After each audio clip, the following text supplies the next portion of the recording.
Hola, hola, muy buenas tardes, gusto en saludarte. Mi nombre es Rodrigo Silva, productor de eventos hace más de 10 años de la Casona Santa Teresa de Tango, y en esta oportunidad estamos recopilando y realizando una serie de entrevistas para poder entregarte material de calidad para preparar tu matrimonio.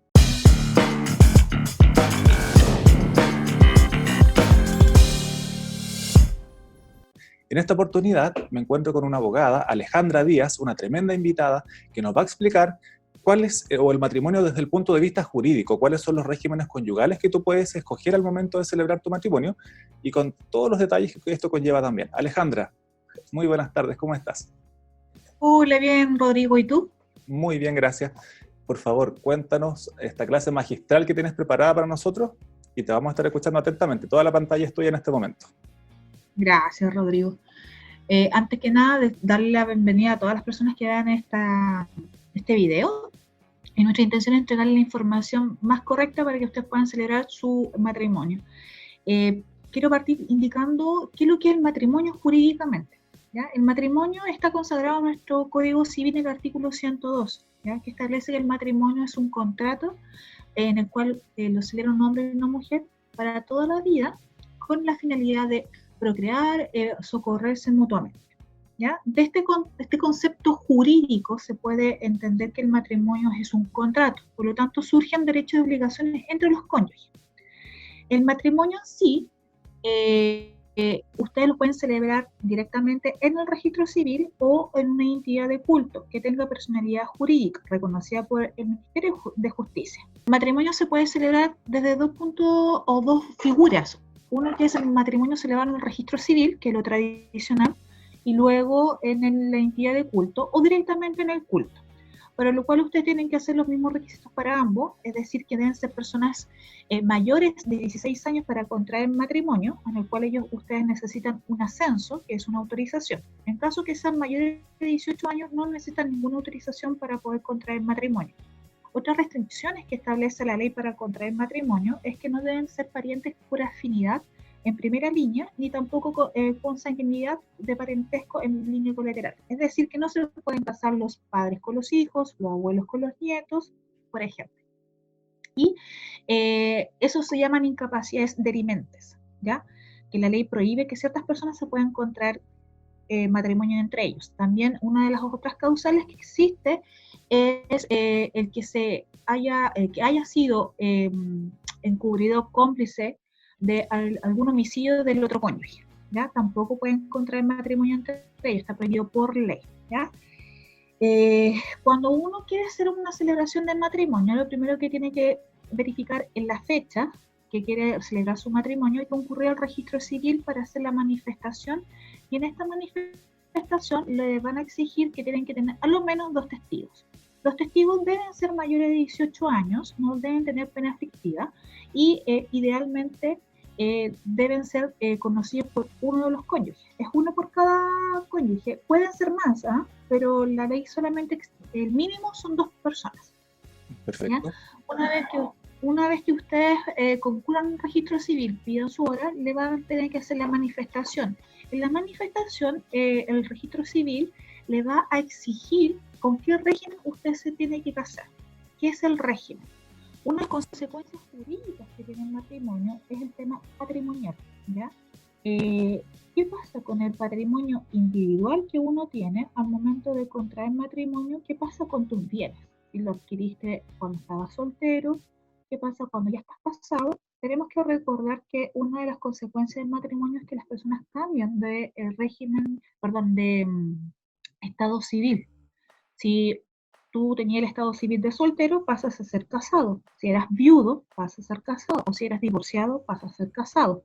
Entonces, jurídicamente tiene un efecto muy importante. Y es por eso que la ley suple estas voluntades y reglamenta el régimen patrimonial. En la actualidad, vamos a distinguir 2 cosas. Uno es lo que es el acuerdo de unión civil y el otro que es el matrimonio civil, ¿ya? El acuerdo de unión civil es para todas las personas, indistintamente de su sexo, que puedan contraer este acuerdo de unión civil para resguardar en lo que es el tema patrimonial. En este acuerdo de unión civil tiene 2 tipos de régimen, que es separación total de bienes y comunidad, ¿ya? En el matrimonio civil existen 3 tipos de régimen patrimoniales, que es sociedad conyugal, separación total de bienes y participación en los gananciales, ¿ya? Por un tema de estadística, la gente aún así se está casando más con lo que es matrimonio civil, más que acuerdo de unión civil, ¿ya? Por lo tanto, vamos a hablar un poquito más del matrimonio civil, los regímenes, y luego vamos a hacer una síntesis de lo que es el acuerdo de unión civil referente a los patrimonios también, ¿ya? El matrimonio civil, como bien indicamos, está el régimen de sociedad conyugal. El régimen de sociedad conyugal es el régimen más antiguo que tiene Chile en su institución, ¿ya? Este está incorporado en el Código Civil desde 1853, ¿ya? Hay que entender también, como esto es un código longevo, existen muchas costumbres antiguas que lamentablemente hasta el día de hoy no se han modificado y por ende se tienen que seguir respetando. Y es así como la sociedad conyugal lo que indica es que forma un solo patrimonio, juntando los dos cónyuges. Es decir, todo lo que yo adquirí estando soltero o soltera, en algún momento si yo contraigo matrimonio en este régimen de sociedad conyugal, se forma un todo. ¿Y qué importancia jurídica tiene esto? Una de las grandes importancias jurídicas es que quien administra esta sociedad conyugal es el marido, por ser jefe de la sociedad conyugal, ¿ya? La mujer lamentablemente queda como con una discapacidad de poder administrar sus propios bienes, sin prejuicio de que ella en la actualidad trabaje, tenga independencia económica, pero siempre acá el hombre es el quien administra. Al administrar tiene una consecuencia jurídica en la parte de, por ejemplo, de los bienes. Si una persona o una mujer tiene un bien que lo adquirió soltera y lo quiere vender estando casada en sociedad conyugal, el hombre es quien vende y la mujer quien autoriza. Porque así se estableció hace muchos años atrás y se ha mantenido esa costumbre poco patriarcal. Recordemos que son también leyes que datan de 1800 y fracción, como habíamos estado conversando previamente. Sí. Se supone que con la nueva ley de matrimonio civil se iba a modificar esto y lamentablemente no se hizo, ¿ya? Y por esta institución, en el año 1954 aproximadamente, se crea la institución del famoso artículo 150 del Código Civil, que establece el patrimonio reservado de la mujer casada en sociedad conyugal. ¿Y eso qué quiere decir? Que yo, estando casada en sociedad conyugal, si yo adquiero algún bien bajo este artículo del Código Civil, quien administra soy yo. Este es bien particular porque es un artículo que solamente procede cuando uno está casado en sociedad conyugal, no en otro régimen, ¿ya? En el fondo es para poder habilitar a la mujer para poder administrar y no tenga que pedir autorización a su cónyuge. Sin perjuicio de eso, el cónyuge también, como es jefe de la sociedad conyugal, tiene derechos y obligaciones referentes a la buena administración, ¿ya? Entonces, él tiene que cumplir un rol fundamental en la administración de los bienes, tanto activos y pasivos que se produzcan en la sociedad conyugal. Si nada dicen los novios referente a qué régimen quieren ellos establecer cuando se casan, la ley suple su voluntad y por el solo hecho de no decir nada, les va a indicar que se van a casar con el régimen de sociedad conyugal. Es como el régimen estándar, de origen. por decirlo de una forma así. Claro. Correcto. Lamentablemente a veces pasa mucho que por un tema educacional la gente no sabe cuáles son los otros regímenes que existen y muchos centros de registro civil tampoco saben la voluntad porque tienen la obligación de explicarlo, pero no lo hacen. Por lo tanto, se suple la voluntad y se establece que es la sociedad conyugal. Otro hito importante de la sociedad conyugal es que yo puedo mutar este régimen. Es decir, si yo en algún momento me casé con una sociedad conyugal, que es el origen, ¿ya? Yo, en transcurso del tiempo, puedo adquirir bienes, o mi cónyuge le fue mal en los negocios, administración, o ahí existe una separación de hecho, etcétera. Puede caber la posibilidad de que ustedes de mutuo acuerdo, o solicitándolo a través del tribunal de familia, la separación del régimen patrimonial y concurriendo a otro tipo de régimen, separación total de bienes o participación en los gananciales. No se puede devolver al régimen de sociedad conyugal. Es decir, si yo me casé con separación total de bienes, no puedo al mes siguiente decir, no, sabes que me conviene mejor sociedad conyugal. No te lo permite la ley. Pero sí, si yo me casé con sociedad conyugal, puedo mutar a los otros regímenes una sola vez en la vida. Es decir, no puedo estar ahí mutando cada vez por los distintos regímenes, por un tema de consecuencia patrimonial que produce el matrimonio. El régimen de sociedad conyugal es bien beneficioso para el tema de las personas que no tienen patrimonio, cuando se contrae el matrimonio. ¿Ya? Porque en el fondo lo que forma es un saquito, todos los míos tuyos y todos los míos también es tuyo. Entonces se forma toda una comunidad. Al momento de liquidar lamentablemente un matrimonio, se mira el régimen en el cual se casaron para poder esto disolver. Hay que entender también que el matrimonio en algún momento va a haber un término, ya sea por un divorcio, ya sea por una nulidad o directamente por la muerte de alguno de los cónyuges. Y ese efecto de lo que tú elijas ahora del régimen cuando te vas a casar va a tener una consecuencia a largo plazo jurídicamente en el tema patrimonial. Por eso es súper importante que ustedes puedan ilustrarse de este tema, tener certeza absoluta con cuál va a ser el régimen que ustedes se quieren casar, porque tiene una consecuencia jurídica muy importante. ¿Ya? El segundo régimen, que es como el que se está dando más, porque la brecha de la sociedad conyugal iba subiendo y en algún momento va bajando, pero nace y se va produciendo más lo que es la separación total de bienes. La consecuencia de qué? De que la gente ya empezó a tener más bienes, más estudio, por lo tanto, empiezan a adquirir más cosas. Y el régimen de separación total de bienes, es decir, significa que todo lo que yo adquiera durante el matrimonio lo administro yo, tanto el cónyuge, marido o mujer, ¿ya? No se necesita ninguna autorización para poder enajenar, vender, hipotecar algún bien mío, estando casada, separación total de bienes. Todos los bienes que yo adquiera como soltera o soltero, no me los va a tocar la sociedad conyugal como un patrimonio, como una persona jurídica aparte, como un patrimonio aparte. Es decir, cada uno administra. Y el otro régimen, que es el menos conocido y el menos usado por la gente, es la participación de los gananciales. La participación de los gananciales es una mutación de la sociedad conyugal y la separación total de bienes. Como que unieron estas dos instituciones y crearon la participación de los gananciales. ¿Y qué se refiere a la participación de los gananciales? Cuando yo me caso, tengo que hacer un inventario solemne. Es súper importante la palabra solemne, que eso a través de notaría. Si no es solemne, no sirve de nada estar casado con el régimen de participación de los gananciales, donde yo, cuando soltera, hago un inventario ante notario e indico los bienes que tengo. Esto a través de solemne se refiere a escritura pública y es muy caro, arriba de 35.000 pesos. Y establezco los bienes que tengo. Y estos bienes entran a la comunidad, al matrimonio. En vida, se refiere el vigente del matrimonio, yo administro mis bienes, tal cual si fuera una separación total de bienes. Es decir, no tengo que preguntarle a nadie qué hago yo con mis bienes, tanto un hombre como una mujer. Y en el momento de disolverse el matrimonio, por las causales que sea, nulidad, divorcio o la muerte de alguno de los cónyuges, claro, esto se vuelve sociedad conyugal. Es decir, que se junta todos los bienes y entran a un saquito. Ahí empezamos a repartir y verificamos si efectivamente qué nos conviene más.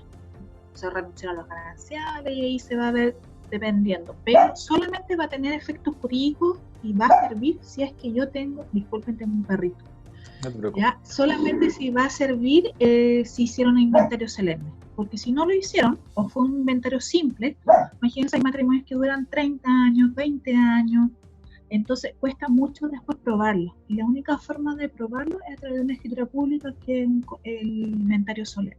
Ahora vamos a hablar del acuerdo de unión civil. Ya, el acuerdo de unión civil es muy nuevo, que se creó con la ley 20.830 en el año 2015, ¿ya? Una de las grandes evoluciones que existió y discusión legislativa fue el acuerdo de unión civil. ¿Y qué finalidad tiene? La finalidad de poder resguardar el patrimonio de personas del mismo sexo. Sin prejuicio de eso, la gente hetero también se puede casar con este acuerdo de unión civil, que también tiene un efecto jurídico, que es resguardar el patrimonio de los contrayentes. No se le llama esposo por el tema, o cónyuge, porque no están bajo el régimen del matrimonio, ¿ya? También es un contrato solemne, porque aquí también tiene que haber una vinculación directamente con el registro civil, ¿ya? Tiene que ser bilateral, es decir, ambas personas, a diferencia del matrimonio, que deben ser entre un hombre y una mujer, acá pueden ser personas del mismo sexo o distintas, no hay problema alguno, ¿ya? Y tiene las mismas restricciones que el matrimonio. Es decir, no se pueden contraer personas que tengan la línea recta, por ejemplo, padres con hijos, abuelos con nietos, etcétera, y también de afiliación colateral. Es decir, los tíos con los sobrinos no se pueden casar, por ejemplo. Tiene las mismas causales. Acá la diferencia, y la gran diferencia también con el matrimonio, es que solamente pueden celebrar el acuerdo no civil las personas mayores de 18 años. A diferencia del matrimonio, que pueden contraer matrimonio mayores de 16 años con autorización de sus tutores o curadores, ¿ya? Tienen que tener plena capacidad, es decir, también, si no lo dije en el matrimonio, lo repito acá, tener capacidad se refiere a que no esté ningún impedimento neurológico e incapacidad mental de una persona. ¿Por qué? Porque al momento de contraer matrimonio en el registro civil o cuando lo vayan a rectificar a través del matrimonio religioso, le van a consultar si ustedes entienden los deberes y obligaciones del matrimonio. Y la persona que esté ahí tiene que dar su plena capacidad, pleno consentimiento de entender lo que está haciendo. Por ende, si existen dos personas, a pesar que yo estoy de acuerdo, pero también hay un tema legal, que dos personas con síndrome de Down no puedan contraer matrimonio, ¿ya? Porque si yo les pregunto hoy día si entienden los derechos y obligaciones del matrimonio, o especialmente los deberes, se habla jurídicamente, puede que no lo entiendan. Entonces, se les reprime o se les prohíbe a ciertas personas contraer matrimonio. Por eso es súper importante que ustedes puedan verificar y obviamente si cumplen con los requisitos. Si no, también tiene la facultad el oficial de registro civil de impedir ese matrimonio, ¿ya? Bueno, los requisitos ya los mencioné. Y los efectos, que es lo más importante. ¿Cuáles son los regímenes que existen en el acuerdo de unión civil? Existen especialmente dos. Uno se repite, que es el que ya mencionamos, la separación total de bienes, y el otro se llama comunidad. Le mutaron el nombre. Parecido al de sociedad conyugal. Es muy parecido, pero se llama comunidad, que en el fondo es lo mismo. Pero la separación total de bienes, cada uno pueden administrar y deben administrar, mejor dicho, sus bienes. No necesitan la autorización de nadie para poder administrar sus bienes, ¿ya? Es igual, en realidad, al del patrimonio. Y la comunidad es que tanto los bienes muebles como inmuebles pasan a formar parte de esta comunidad. A excepción, y aquí está la diferencia con la sociedad conyugal, quedan afuera los bienes que son muebles, que son de uso personal. ¿Ya? Es como bien moderno la teoría. Esos quedan afuera de esta comunidad. Es la única diferencia que existe. De uso personal. De uso personal, sí. Llámese algún ejemplo como para explicarlo, por ejemplo, a las personas también. Por ejemplo, un vehículo. Si yo soy transportista y lo ocupo para uso personal, eso no entra a la comunidad. Perfecto. Ya, clarísimo. A diferencia de la sociedad conyugal, donde un vehículo que yo me lo compro sí entra a la sociedad conyugal. Perfecto. Clarísimo. Ya. Y ambos, y esto es súper importante, tanto el matrimonio como el acuerdo de unión civil, en el momento de disolverse esto, para las distintas instituciones, forman una comunidad. Entonces son comuneros. Y en caso de querer disolver el acuerdo de unión civil o el matrimonio, y no hay acuerdo para liquidar esto, se va a un juicio de partición. Y eso es para ambos, ¿ya? No hay ninguna distinción alguna. De hecho, la comunidad nace como un cuasi contrato para poder disolver esto. Es la misma fórmula que se utiliza cuando uno hereda y con varios hermanos, familia, y somos comuneros de una misma propiedad, por ejemplo, y no hay acuerdo, se va a un juicio de partición. Acá es lo mismo para eso. Generalmente, o el formato más frecuente de matrimonio que realizamos o que celebramos en el centro de eventos son novios que solicitan su ceremonia a domicilio, con celebración a domicilio, y por ende la jueza o el oficial civil va a realizarlo, y muchas veces a continuación hay una ceremonia también religiosa. Tú me contabas que hay varios modelos de celebración también. Por ejemplo, se puede de cierta forma omitir la ceremonia civil porque hay nuevas normativas que permiten hacerlo de esa forma, como la celebración de culto, por ejemplo. ¿Me podrías contar sobre eso? Afortunadamente, con la nueva ley de matrimonio civil, se creó lo que es el matrimonio religioso, o también matrimonio de culto. ¿Ya? El culto se refiere a cualquier entidad con personalidad jurídica reconocida y que administra, que realiza alguna religión, ya sea católico, evangélico, mormón, etc. ¿Por qué con personalidad jurídica? Ojo con eso, porque cualquier secta se puede decir que celebra matrimonio y puede hacer un matrimonio, pero como no tiene personalidad jurídica, no está reconocida por la ley, por lo tanto no puede emitir un certificado. Antiguamente, la costumbre que existía era a pedirle ahora al registro civil, la gente se casaba directamente en un registro civil o el oficial del registro civil concurría a los domicilios, ¿ya? Y posterior a eso se celebraba el matrimonio religioso. Con la modificación legal se dan las dos opciones y los cónyuges tienen, o los novios, o los consales también se les dice, tienen la opción de elegir este mecanismo, ¿ya? Que puede ser el tradicional o también puede ser que concurran a su entidad de culto, celebren ese matrimonio y esta entidad de culto les va a emitir unos certificados donde van a aparecer los novios, el nombre de los novios, los nombres de los testigos, las firmas correspondientes y los certificados que les piden de nacimiento y se lo entregan posterior a la celebración. Y con este documento, los novios o los futuros cónyuges, porque no son cónyuges se les denomina cuando están legalmente casados por el registro civil inscrito en el acta de matrimonio, e inscriben el matrimonio en el registro civil, cualquiera sea, indistintamente de donde esté su domicilio, porque antiguamente tenía que ser en el domicilio de uno de los cónyuges, ahora ya no es así, usted se puede casar en cualquier registro civil, e inscribir también el matrimonio. Tiene 8 días para poder realizar la gestión. Si usted, por negligencia, porque no quiso o porque se fue de vacaciones, no lo inscribe dentro de 8 días, el matrimonio no tiene ningún efecto legal y no existe para la sociedad. Es decir, usted sigue siendo soltero, viudo o divorciado dependiendo del estado civil que usted tenga. Una vez que usted inscribe este matrimonio, el oficial de registro civil hace unos actos solemnes internos y lo registra en el sistema. Aproximadamente se demoran entre 1 o 2 días en que usted aparezca con su certificado de matrimonio, donde consta la inscripción, el número, la fecha del matrimonio y el régimen que usted se casó. Si nada dice su certificado de matrimonio, porque mucha gente ha preguntado, por ejemplo, oye, yo me casé en sociedad conyugal, pero aquí en ninguna parte dice sociedad conyugal. Efectivamente, como hay una suplencia de la ley, no aparece en ninguna parte del certificado de matrimonio, ¿ya? Muy indistintamente, si usted se casó con régimen de separación total o participación en los gananciales, va a aparecer en su certificado de matrimonio. Perfecto, entonces para poder dejarlo claro, si tú seleccionas o eliges en el fondo sociedad conyugal, o se presume que va a ser así, a menos que tú lo especifiques y que digas, no, me caso con separación de bienes o con participación de los gananciales. De lo contrario, por defecto, va a aparecer, se asume en el fondo que es el... Va a aparecer en blanco. Perfecto. No aparece, eso perfecto, no aparece en blanco. De acuerdo, de acuerdo. Solamente aparecen los nombres de los contrayentes, la fecha de la celebración del matrimonio, la inscripción, la circunscripción donde se celebró con los registros. Y paralelamente, el oficial del registro civil, cuando se hace el matrimonio oculto, va a hacer el acta de matrimonio, que es muy distinto a lo que es el certificado de matrimonio. Los que se casan, cuando va el juez a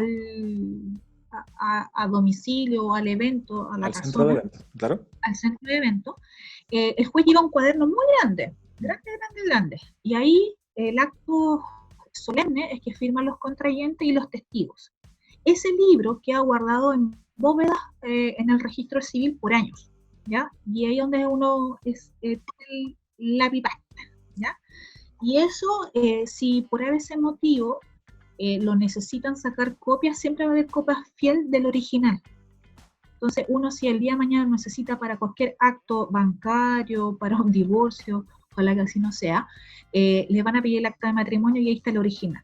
Y ahí dejan constancia de todo el régimen aparece ahí, el de origen. También si reconocieron a un hijo en el acto del matrimonio, porque se puede hacer, y los testigos, ¿ya? Que eso es un acto solemne que se hace y tiene efectos jurídicos, como ya hemos mencionado.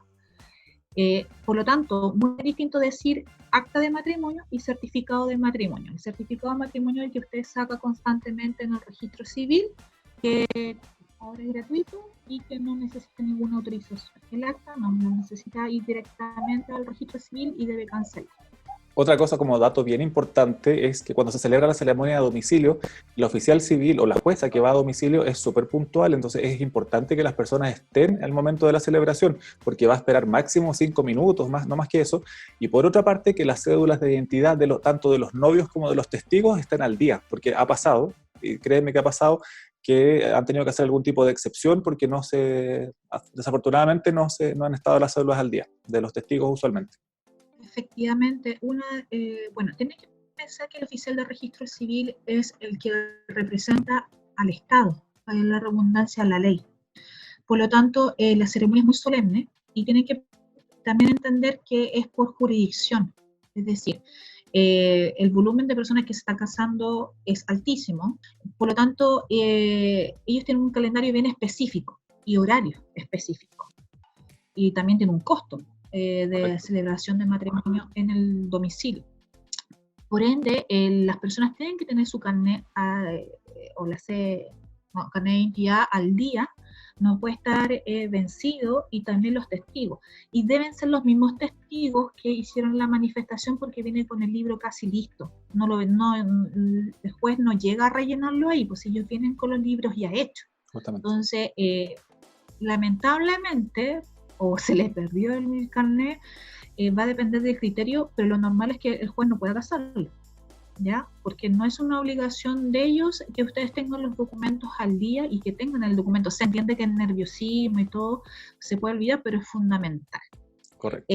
Bueno, el oficial de registro civil tiene la obligación de citar los artículos del Código Civil, el 102, el 103, que son la obligación del matrimonio, que es el matrimonio. Ellos hablan muy pausadamente para que puedan entender, y en caso de que exista alguna duda, él pueda resolver las preguntas. No he visto ningún matrimonio que realicen esas gestiones, porque todo se pregunta antes, en la manifestación. Uh-huh. Y luego de eso, de firmar el acta, en nombre de la ley, el oficial de registro civil lo declara marido y mujer. ¿Ya? Y ahí recién se produce el efecto jurídico muy importante socialmente, que es el matrimonio. Antes de eso, ustedes no están casados. Y afortunadamente todas las juezas o los oficiales civiles de San Bernardo son muy amorosas, así que siempre las ceremonias que tenemos nosotros son muy bonitas, muy emotivas también. Sí, generalmente los jueces antiguamente eran muy estructurados. Ahora, como un poco más, la gente ha tenido como más empatía y hacen mucho speech al final, dándole la bienvenida a este nuevo mundo de matrimonio, y demandan las buenas vibras, porque es lo normal. Y cada vez hacen más como, no tan formalista, más humano. Y eso de hecho, algunos el matrimonio. Por supuesto, además que algunos también le dan la palabra a los familiares más cercanos, el micrófono, para que puedan dar algunos mensajes a los novios también, que es muy bonito, y eso es lo que estamos esperando. Un matrimonio moderno, que sea un estilo también más actual y que no sea, por supuesto, como se hacía antiguamente. Y de hecho, a las juezas no tienes que ir a buscarla al registro civil e ir a dejarla, sino que llega en radiotaxi, tú pagas el radiotaxi y él la espera y después se la lleva. Es súper cómodo también para casarte a domicilio. Yo creo que también, Rodrigo, es la nueva forma de cómo se está generando los matrimonios ahora. Generalmente ya se eliminó el tema de la casa por el espacio físico, las casas cada vez no son más chicas, y por lo tanto siempre es recomendable que sean los eventos, gente especializada en esto, para que salga muy bien, porque también tenéis que entender que la gente con los nervios, con la ansiedad de querer casarse, a veces cometen errores sin querer que les puede costar su matrimonio. Estamos hablando de cosas técnicas. Un recuerdo inolvidable que debiese ser, claro, puede ser inolvidable para mal, y lamentablemente es así y pasa mucho. Por eso nosotros como productores también asesoramos a las personas y estamos haciendo precisamente esta ronda de entrevistas como ahora, para entregar información valiosa y que puedan preparar su matrimonio correctamente y sin estrés de última hora. Esa es la idea. Perfecto. Y creo que es súper bueno lo que están haciendo, porque más que la celebración en sí, que el matrimonio, que es algo muy hermoso para toda la gente, también es importante educarse, saber lo que uno está haciendo, entender ciertas instituciones, porque antes se veía muy lejano y las consecuencias jurídicas, desde mi punto de vista, golpeaban mucho posterior a eso, porque uno no sabe si el día de mañana no van a estar alguno de los cónyuges o algo puede pasar, y la decisión que tomen hoy día va a tener relevancia en el futuro. Entonces es súper importante que la gente se informe, que pregunte, ninguna pregunta es tonta, nada por el estilo. Toda la información está en las plataformas online de registro civil y a veces la gente, por más que trate de leerlo, a veces no lo entiende. Entonces, hablar estos temas, esta entrevista es súper bueno para que la gente se eduque y se informe, porque es un paso súper importante emocionalmente y jurídicamente, vuelvo a repetir lo mismo, ¿ya? Para Así después no que pasar por dolores de cualquier... cabeza también más adelante. Sí, por supuesto, aparte de yo los conozco a ustedes, llevan muchos años en todo lo que es dentro de producciones, de matrimonio, y conozco la forma de trabajar. Entonces, todo esto sirve para darle un plus, entregarle herramientas a los novios y que puedan quedarse tranquilos de que van a tener un servicio completo en todas áreas. Imagínate, área jurídica, área alimentación, eventos, producción, etcétera. Entonces, cada cosa aporta para que los novios lo pasen bien y también puedan ellos disfrutar del matrimonio, porque antiguamente los novios eran tramoya, pues hacían de todo.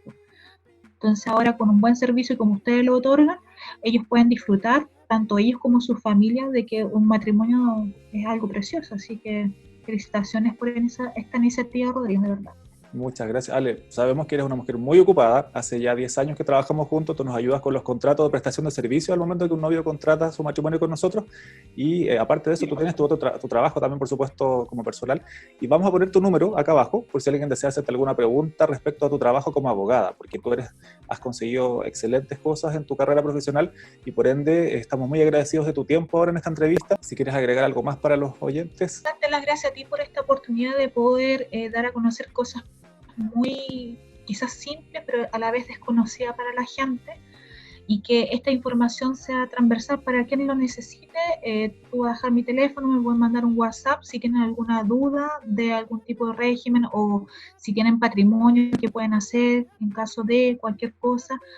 Nadie está libre de que pase una situación.